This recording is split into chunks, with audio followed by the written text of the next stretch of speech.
and welcome back to another episode of Change Wired podcast. My name is Angela Shurina. I'm your host. I'm your partner in change, personal and collective transformation, and just someone who's really passionate about personal and collective growth, our evolution, doing our best, and creating more positive impact. And just seeing what we are capable of. Today, guys, is another AI experiment where my AI co-host will walk you through my daily blog. And this approach that I've learned through 18 years of coaching that will help you to achieve and overachieve your goals without stressing about them, without feeling pressured, and very often, to be honest, dissatisfied and demotivated by not meeting your targets. It might sound contradictory that what I'm telling you is start forgetting about focusing on your goals, which are not in your control, and instead focusing what is in your control almost entirely. That is your daily actions. So without further ado, please tune in to today's conversation between my AI host, which are taught to have a conversation based on my daily blog, where you will learn, again, what to focus on, how not to set the goals so you have the motivation, the energy, the happiness, the no pressure while achieving hard goals. So how to set the goals right so you get to overachieve them without feeling demotivated, pressured, or like you are falling behind. You know, we all share that impulse. It's just human nature. Absolutely. Whether it's, I don't know, the turn of the year, a big birthday, or just that feeling when you realize you're in the final stretch. Right, like the last month of 2025 is suddenly staring you in the face. Exactly. And boom, we instantly fixate on these huge, flashy outcome goals. I'm going to make 3 times my salary, lose 30 pounds. You know, the drill. We worship the destination. We do. It's the magnetic pull of that finish line. And, I mean, it's understandable. Our whole society rewards outcomes, not effort. But the thing we've learned from our sources today, which, by the way, draw on almost 2 decades of intensive coaching, is that focusing on that result is probably the #1 reason people get stuck. It's what keeps them stuffed. Yeah, they create this massive anxiety because they're obsessed with something they can't actually directly control. And that's the crucial insight we're really diving into today. Our mission is, well, pretty simple. To stop chasing that outcome and start mastering the only lever we actually have, our behavior. Right. Because even if you're looking at the calendar right now and thinking, it's too late, the source material reminds us that, 1/12 of a year is a surprisingly generous amount of time. It is if, and it's a big if. Yeah. You shift your focus to the right mechanism. It's that profound difference between, say, staring at a leaderboard and just concentrating on the quality of your next move. Exactly. And we have to define this core idea really clearly. On the one hand, you have outcome goals. The flashy stuff. The weight loss, the revenue, the praise. These are results. They're what we call lag indicators. Okay. And then you have behavior goals. And these are the actual repeatable actions, the consistency, the frequency, and the effort you apply right now, today. Okay, let's unpack this. Because the central argument here, the thesis, is that real sustainable transformation never comes from an obsession with the destination. It comes from this simple, relentless commitment to, and I'm quoting here, doing as many quality reps as you possibly can. And I have to say, that sounds a lot more achievable than, trying to magically manifest $1 million. It is so much more achievable. And the reason we get stuck chasing those big, shiny targets is because they all suffer from the exact same fatal flaw. Which is what? They're all lagging indicators. Let's get specific. Let's detail those classic offenders. The targets that feel like goals, but are really, according to this philosophy, just measurements. Okay, think about the big ones, the ones everyone sets. How much money you'll make this year. That's a huge one. Yep. Or for entrepreneurs, how big my business will get. In the creative space, it's always how many likes, shares, or, positive comments I'll get. Oh, that's a dangerous one. It is. And of course, the perennial favorite in fitness, the specific weight I'll hit, or my dream body composition. Okay, so those sound like perfectly good goals. Right. But you're saying they are lagging indicators. What does that actually mean in practice? It means they are results, pure and simple. They can only reflect the work you've already put in. That's it. They can't drive future action. I mean, think about your bank balance or the number on the scale or your follower count. They're just mirrors. They reflect yesterday's effort or, lack of effort. The scoreboard at the end of the game. Exactly. Not the strategy you're executing in the third quarter. The psychological danger there seems immediate. If I'm just obsessing over that mirror and the reflection doesn't change for a few days, I feel like a failure. You do. Even if I did all the right things. Precisely. And that feeling leads to paralysis or burnout. The whole coaching rationale is this. Outcomes are just not 100% in your control. Right. You can control the quality of your product, but you can't control a sudden market shift. You can't control a global pandemic that shrinks everyone's budget. And if you tie your self-worth to that uncontrollable outcome, you're basically setting yourself up for emotional whiplash. So the only lever you can pull, the only thing you can really rely on is the action itself. The only thing you can schedule, track, and I guess guarantee is the quality, the consistency, and the frequency of your behavior. Yes.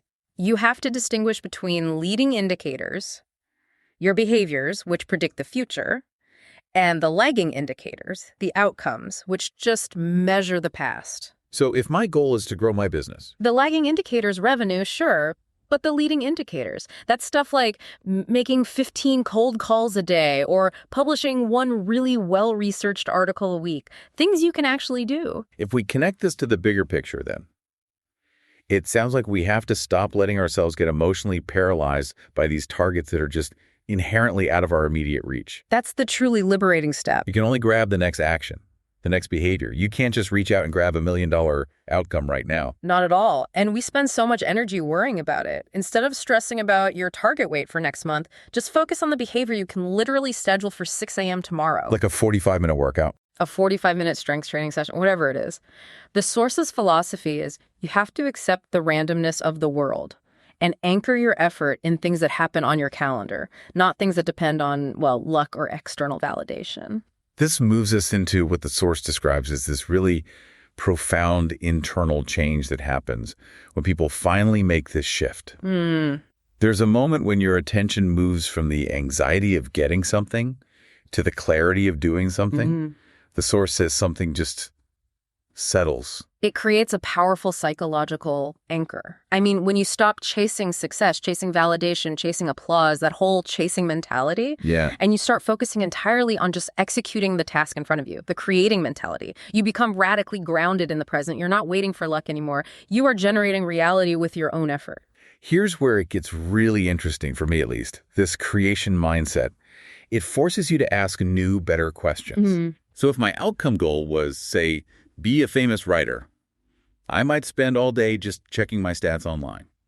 But if my behavior goal is write 500 words of new fiction today, what question does that force me to ask myself? Well, the primary question immediately becomes, how can I do more quality with every single rep I take? You're not focused on some distant lottery win anymore. You're focused on mastery, on process. You're asking, how can I make these 500 words better? Did I use my best energy for this task? It grounds you in reality because your measure of success becomes your commitment, not your conversion rate. Okay, but I have to challenge this a little. We're human, right? We need motivation. If I completely stop thinking about the outcome, the dream boss, the freedom that more money provides, how do I stay motivated through that, boring middle? That is a critical question. Where the behavior is tedious and the results haven't shown up yet. And the Source argues that, yes, the initial spark, that activation energy, does come from the vision. The outcome goal is the North Star. Okay, so it has a purpose. It has a purpose. But your long-term momentum is maintained by tracking your progress in behavior, not just results and outcomes. When you finish that 45-minute workout, you achieved 100% of your behavior goal. Regardless of what the scale says. Regardless of what the scale says tomorrow morning. That daily guaranteed sense of accomplishment, that is the true fuel for the boring middle. So it forces a more rational allocation of time and energy. It kind of strips away the magical thinking that if I just wished hard enough for that business, it'll just appear. Precisely. You have to look at that ultimate goal, that health goal, that revenue target, and strip away the fantasy. And you have to ask yourself, what actions does this goal rationally, systematically require? That's the key question. For anyone listening right now, take your biggest aspiration and define the 3 essential repeatable behaviors you need to do this week. That's the real assignment. The outcome is the reward for doing the behaviors, not the thing you chase. This brings us to a really crucial clarification, though. Does this mean outcome goals are just useless? Do we just abandon having a vision or a target altogether? No, absolutely not. And the source is very firm on this. Goals and vision matter enormously. Okay. They give you direction, they're the compass, the North Star. Their whole job is to provide the context for why you're doing those daily behaviors in the first place. So a tool for direction, but not the engine itself. Right. They're not, as the source puts it, God's handing out blessings that will reward you just because you asked nicely.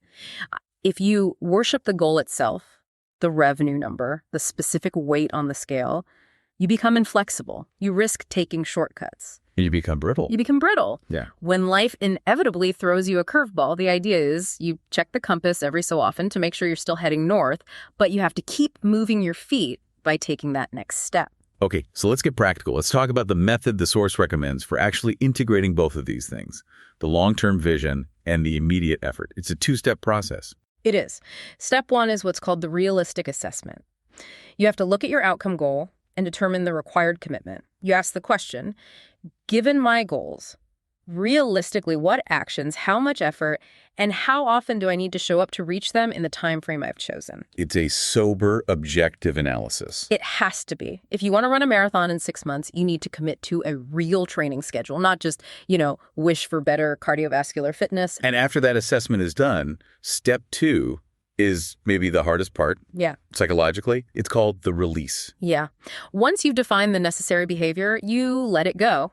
You stop fantasizing about the outcome and you commit 100% to scheduling and executing the effort. You prioritize the behaviors. You prioritize the behaviors you can control, and you accept up front that the outcome will never arrive exactly when or how you want it to. Your only job is to show up and do the work. Well, let me push back on that, though. I mean, in a professional setting, releasing the outcome goal seems almost impossible.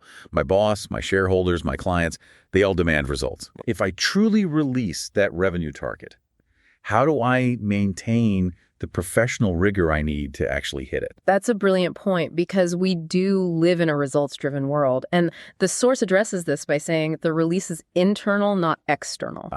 Externally, you manage expectations, you report on lagging indicators, you do your job. Internally, however, you hold yourself accountable only to the behaviors you identified in step 1. The focus shift is your psychological shield against stress. So if you miss the target, you know whether you executed your process perfectly or not. And if you did execute the process perfectly and you still missed, it means your assessment in step 1 was wrong, not your effort. wow, that reframes failure completely. It totally changes the internal dialogue when that inevitable moment comes, when the outcome doesn't show up on schedule. Yes. It turns it from a moral failing into just data. It fundamentally changes judgment into feedback. When you're only committed to the outcome, missing the target feels like you, as a person, failed. It triggers self-judgment. It makes you want to give up. But when you're committed to the action, a missed target just becomes pure, invaluable feedback on how effective your plan was. So it's no longer, I failed, I'm quitting. It's, okay, the data is in, my plan needs an adjustment. Exactly. This whole behavioral shift replaces that self-defeating spiral with 3 really powerful self-reflection questions. It creates a continuous learning loop. What are they? 1, did I actually do my best on the behaviors I committed to? Be honest. 2, what did I learn about the relationship between my actions and the outcome I wanted? And 3, what will I do next now that I have this new information? That feels like a much more powerful, sustainable growth engine than just raw willpower. It is. The summary statement is this: outcomes report back. Actions move you forward. So what does this all mean for you listening right now? It means that your precious time and energy needs to be spent entirely on the things you can control today. Your company may not secure that huge client this month, but you can definitely commit to scripting and delivering 2 perfect sales presentations every single week. Your fitness level might not jump by some metric tonight, But you can absolutely commit to 10 minutes of recovery stretching before bed. So this whole deep dive really is giving us permission to stop obsessing over the anxiety of the future and to commit fully to the process of the present. It's about focusing on the doing of things we already know are important rather than just hoping for the getting of a result. That is the essential call to action for this final stretch of the year. It's time to define those actions. What specific, measurable doing goals will you commit to for the rest of this time frame? Not the fantasy outcome. No, the concrete behavior. And the source insists that the most important part of this is making that commitment tangible. Otherwise, it's just more magical thinking. You have to put it in writing. Define the commitment clearly, using the structure we saw in the source. This month, I commit to doing daily, weekly. And this commitment, it isn't just about achieving some short-term target. It's about what you practice repeatedly, deliberately to grow the person you want to meet on January 1st. Yeah, so the true outcome. The true outcome, the most valuable long-term result, is the evolution of yourself. And that is driven solely by the quality and the consistency of the actions you choose to take today. And that concludes today's episode, which I recorded on December 1st in aspiration to help you focus on the right kind of lever, on the biggest lever to grow the person you want to see on January 1st and beyond. Thank you for listening. Thank you for tuning in. Don't forget to share, to spread the podcast to more ears so we all get to grow more consistently the best version of selves, which creates amazing things in the world and just has extraordinary life. So thank you for tuning in. Thank you for working on yourself and keep growing.